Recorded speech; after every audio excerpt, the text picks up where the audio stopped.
So let's start at the very basic to answer your question of like, what's different now? What's the opportunity? The basic, most important underlying piece of the next generation puzzle is identity.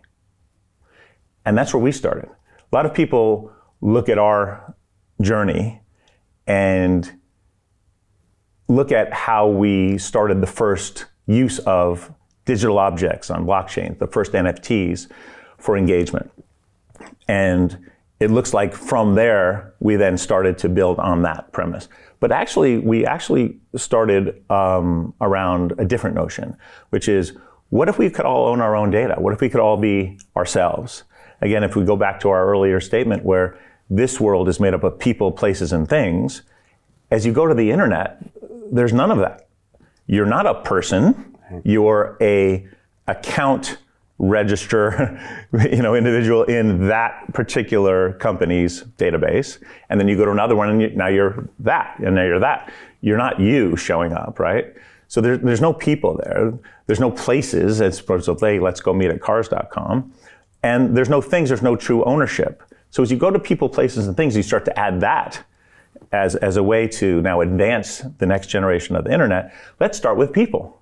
Well, I want to be a person when I show up. And when I go to the next, I want to still be me. And what I took from there, I want to have. That's me, it's my inventory, and it's my persona that I want to express. The way that I express myself is my choice. So you're allowed to have my birthday. And my dentist might be allowed to have certain aspects of my medical records so that I don't have contraindications. It doesn't kill me with laughing gas. And this guy may be able to have something else. But that's my choice, right? And so when I start this journey and I look at where we go, I really believe that that's the underpinning of people owning their own identity, their own data. So what does that look like in Web3? It looks like what's kind of become known as the Web3 Wallet. That is the base layer. A lot of us, and I'm one of them, believe that everyone will have one. You'll have, today, maybe people have 75 apps and they use 4. It's very hard to find what you want if you want different types of things, and you end up trying something new and maybe incorporating it, but you don't have one place to keep the essential elements that are you, that you go from place to place. So I think that's the first piece. What that does is it allows you to show up in a certain way, ultimately not only monetize your data, but get paid yourself, right? For not only for your data, but for your work output, for your creativity. So that's the base. The next thing for Web3 is that when you move to a more decentralized kind of system, and somebody doesn't like your freedom of speech, how you're expressing it, what can they do? It's really hard to shut down the internet. Now, some countries have become pretty good at it. And there's reasons.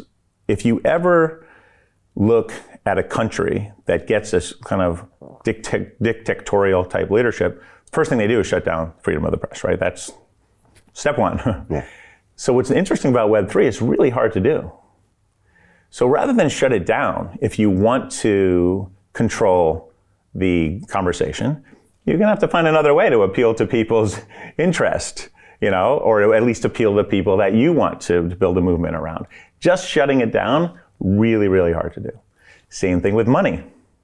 Right now, if somebody decides they don't like your activities for whatever reason, right or wrong, shut off your money. In a decentralized economy, it's much harder.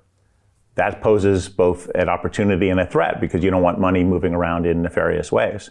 So, each of these positives has negative corollaries. So having guidelines around how you want to set up your communities is important, which brings us, I think, to the maybe last point I'll make. And that'll be like maybe the way I can describe the foundations of Web3.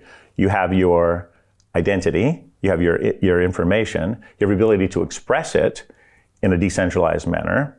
And then in that same context, you now can create. Right?